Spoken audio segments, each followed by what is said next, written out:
안녕하세요. 김유갑의 경제부동산입니다. 구독, 좋아요 부탁드립니다. 사실상 70% 이상이 실거래가보다 낮은 금액으로 거래가 되고 있으며 그것도 매수자 찾기가 어려워 중개소 단지마다 야단이 났습니다.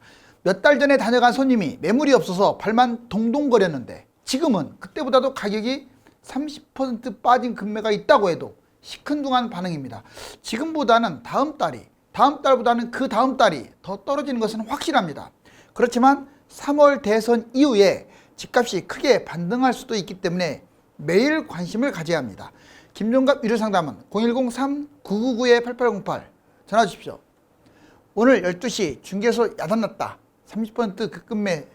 이제 줍줍이란 말 오래간만에 들어보죠. 이제 집값이 미분양만 줍줍이 아니에요. 많이 빠지게 되면 금매도 줍줍입니다. 여기 보시면 아파트 얼음이 완전히 쌓였네요. 지금 꽁꽁 얼어붙었어요.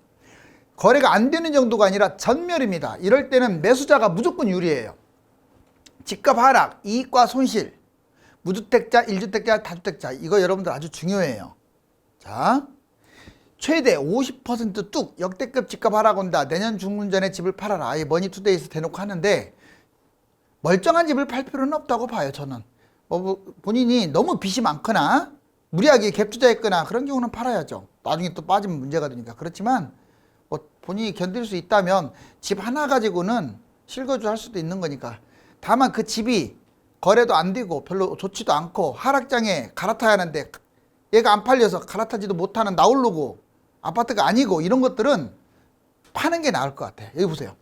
먼저 무주택자와 1주택자는 집값이 하락이 되면 이익입니다. 착각하지 마세요. 1주택자가 손해보는 거 아니에요. 물론 내 집값이 떨어지니까 손해본다는 느낌이 들죠. 그렇지만 결국은 또 떨어졌다가 또 올라가는 게 있기 때문에 하락장에 반드시 갈아타야 돼요. 만약 갈아타지 않으면 시간만 낭비하는 꼴이 되는 거예요. 갈아타라고 해서 먼 데로 가라는 게 아니라 본인이 실거주 반경에서 제일 좋은 아파트로 갈아타라고요. 개가 많이 빠지니까. 여기 보세요.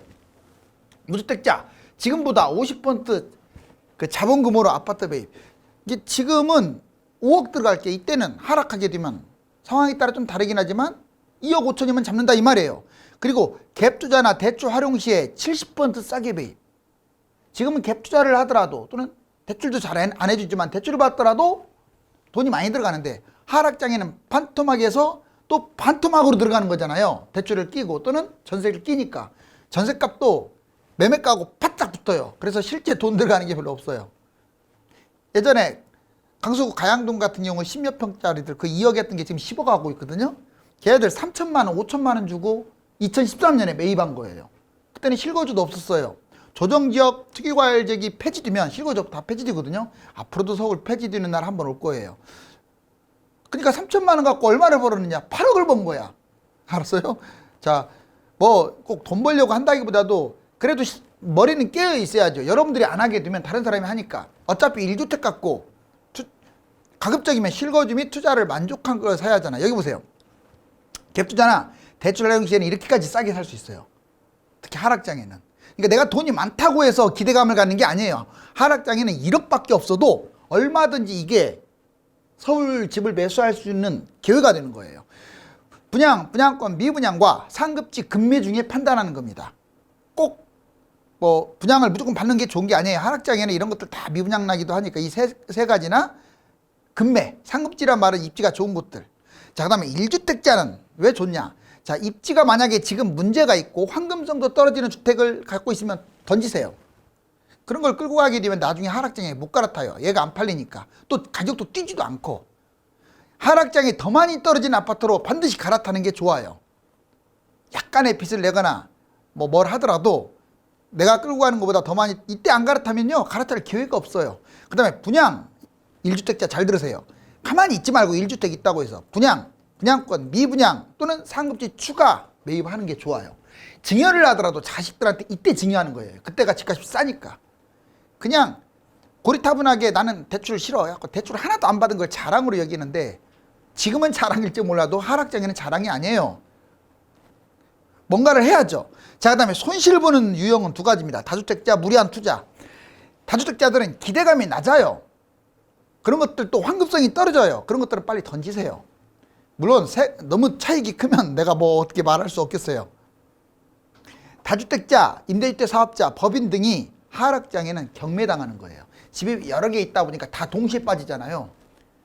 그나마 월세를 받는 것들은 괜찮은데 거의 전세 끼고 투자했기 때문에 전세가 밑으로 빠지는 바람에 못 돌려줘서 망하는 거야. 그 다음에 여기 보면 하락장은 안 팔리고 좋은 곳으로 갈아타기가 어려워요. 다주택자들이 왜 안 좋냐면 지금 털어내지를 못하면 하락장에는 뭘 털어내요? 이게 안 팔리는 것들만 갖고 있는데.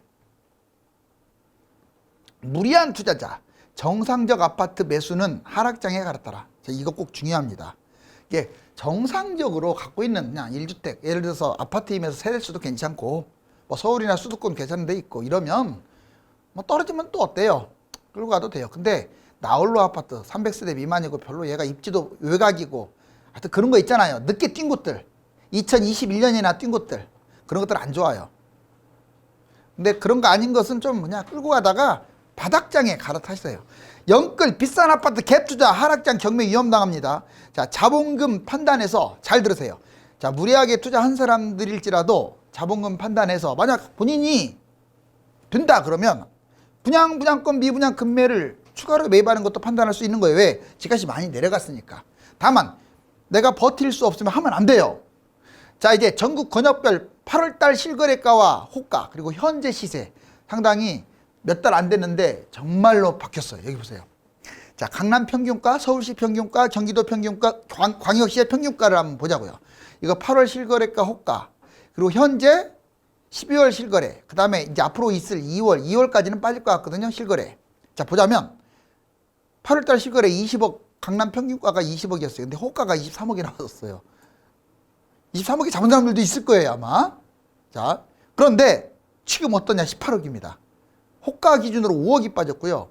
그리고 이때 거래된 것보다 8월달에 거래된 것보다는 마이너스 2억 정도 빠진 곳들이 더 많아요. 신고가 찍는 것도 있어요. 근데 하락하는 것들이 더 많다고요. 만약 2월달이다 그러면 16억까지 빠질 가능성이 커요. 두 달 후에는. 이때까지는 거의 유력하다고 했잖아요. 지금 흐름상으로. 다음 서울시 평균 가격이 지금 12억이에요. 되게 비싸죠. 12억. 그런데 이때 8월달에 호가가 14억으로 잡은 사람들도 많아요. 매물이 없었으니까. 그런데 지금 보세요. 실거래가는 11억으로 오히려 이때 8월달 실거래가보다 더 떨어졌고, 자, 2월달로 가게 되면 10억, 무려 2억이나 더 싸게, 호가보다는 4억 싸게 매입할 수 있다는 거. 이게 지금 몇 달만 해도 이렇게 차이가 나잖아요, 가격이. 자, 경기도 평균가 7억입니다. 이게 8월달 호가가 평균 8억이었어요. 그런데 지금 현재 실거래가 6.5억, 지금 7억 밑으로 빠졌어요. 호가보다는 1.5억 빠졌죠. 자, 그 다음에 2월 실거래가 6억. 실거래가에서 1억 빠지고 호가에서 2억 빠지는 거예요. 자, 광역시도 지금 이제 마이너스로 돌아섰어요. 자, 5억입니다. 평균 가격이. 그런데 호가는 6억에 나왔었죠. 그런데 12월 실거래가 현재 봤더니 5억 그대로예요. 광역시는 이제 실거래가하고 거의 맞먹는 수준. 그런데 2월 정도 가면 4.5억으로 떨어질 가능성이 높습니다. 결국 2월까지는 다 빠진다. 대선 앞두고 부동산 규제 완화 집값 영향은 지금 여당 후보든 야당 후보든 지금 규제 완화, 이게 플러스 마이너스가 있어요. 규제 완화한다고 해서 무조건 집값이 폭등하고 그러지 않아요. 자, 그렇지만 이제 뭐 일관성 문제, 형평성 문제가 좀 문제가 되죠. 한번 볼까요? 어떤 문제가 있는지. 양도세, 치산세, 종부세 완화 추진, 하락장이라 한시적으로 필요, 이투데이. 대선 앞두고 규제 완화. 전문가들도 불필요한 규제는 없애야 집값이 떨어진다고 이렇게 이구동성으로 말이에요. 이구동성으로. 여러분들의 무주택자 같은 경우는 막 다주택자들 양도세, 중과세 폐지한다면 아주 경기를 하죠. 배 아프고. 그런데 지금까지 2021년에 집값을 띄웠던 게 바로 다주택자 중과세 때문에 집값이 폭등한 거예요. 매물이 적어가지고. 근데 지금 이제 빠지기 시작하고 있는데, 자, 지금은 조금 판단하기가 약간 어렵지만 그래도 매물 아마 완화시키면 막 급매가 튀어나올 것 같은데요. 보세요. 자, 먼저 공시가 현실화, 그 다음에 다주택 양도세, 보유세, 종부세, 기타 쟁점사항 등이 있어요. 공시가 현실화 70%를 30년 동안, 이게 2030년에 90%까지 끌어올린다. 이게 지금 현재 정부의 목표거든요. 이 후보, 이재명 후보는 1년간 유예해라, 이거 올리지 말고. 근데 당정은 기존 그대로 그냥 이렇게 가겠다, 추진하겠다라고 지금 선포를 했죠. 자, 그 다음에 집값 하락에 걸림돌이 될 수도 있어요. 여러분들 공시가 현실화가 뭔 말이냐면 공시가격이 자꾸 올라가게 되면 이게 진짜 안 좋은 것도 있어요. 공시가격이 올라가게 되면요, 집값이 떨어질 확률이 줄어들어요. 그만큼. 왜? 공시가가 올라갔으면 세금을 걷었는데 또 집값이 떨어지면 세금이 줄어야 하는데 이거 밸런스가 만만치가 않거든요. 그래서 공시가를 올리는 게 무조건 좋은 것은 아니에요. 뭔 말인지 이해 가셨죠? 그래서 이건 플러스 마이너스가 있는데 제 개인적 생각은 공시가를 막 급격히 올리는 것은 집값 하락에 좋은 영향이 아니에요. 자, 그 다음에 다주택. 다만 이 문제도 있어요. 만약 공시가 현실화시키면 다주택자들 혜택 논란이 있을 수 있다 이거죠. 그 전에 판 사람들은 뭐냐? 형평성 문제도 있고 이랬다 저랬다 한다. 자, 그렇지만 집값 떨어지는 쪽으로 방향을 잡았으면 좋겠습니다. 다주택 양도세 문제도 아주 시끄럽죠. 자, 2주택자 60%, 3주택자 70%예요. 세상에 이렇게 세금 내버리면 남는 게 뭐가 있겠어요. 물론 40% 플러스 20, 30이니까 이 40%가 6에서 40이거든요. 무조건 6, 70%는 아니에요. 좀 장기 부여했으면 별로 세금 안 내요. 다만 중과세 20, 30이 큰 거죠. 이 후보는 한시적으로 6개월이든 1년이든 유보하자. 다주택자. 얼마 전에 1주택자 12억으로 올렸죠. 당정이 지금 논의 중인데 부정적으로 지금 말하고 있습니다. 그러니까 후보하고 대통령 후보하고 당정이 지금 다른 거죠. 원래 제 개인적 생각은 그런 쓸데없는 법을 안 만들었어야 돼요. 그런 것 때문에 집값이 폭등한 거 맞아요. 제가 객관적으로 말하잖아요. 자, 매물 확대, 집값 하락. 매물이 늘어나면 늘어날수록 집값 떨어지는 건 당연합니다. 그런데 지금 와서는 조금 문제가 되는 게 페널티 없이 무조건 한시적으로 안 하면 안 돼요. 제가 누차 얘기했잖아요. 완화를 하더라도 누진세 때려버려야 돼요. 너희들 이때까지 안 팔면 다주택자들은 투기 목적이 크니까 종부세나 보유세를 세게 때리겠다. 그 채찍하에 당근을 줘야 돼. 그런데 예전에는 당근만 주고 안 하니까 안 팔죠.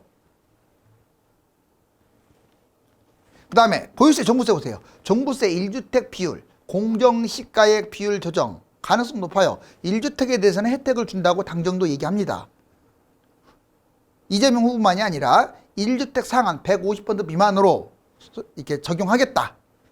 그리고 1주택 중에서도 고령, 이게 납부 유예하는 방안.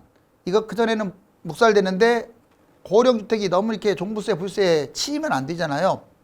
그래서 이 부분은 좀 더 유예할 가능성이 높고. 자, 윤호부. 근데 윤호부는 종부세를 아예 폐지한다라고 했다가 요즘 말 바꾸기 했는데 이건 말이 안 돼요. 종부세를 폐지하는 것은 아니라고 봐요. 종부세는 폐지했다가는 집값 대폭등합니다. 물론 다주택자 중심으로 1주택은 좀 줄여줄 필요도 있죠. 종부세 강화시켜야 돼요. 보유세도 그렇고. 자, 기타 쟁점사항. 이것만 있는 게 아니에요. 조정적 해제해달라고 세상에 대구 시내 국회의원 10명이 조정적 이거 없애달라고 지금 청원 넣었다는데 그 사람이 국회의원입니까?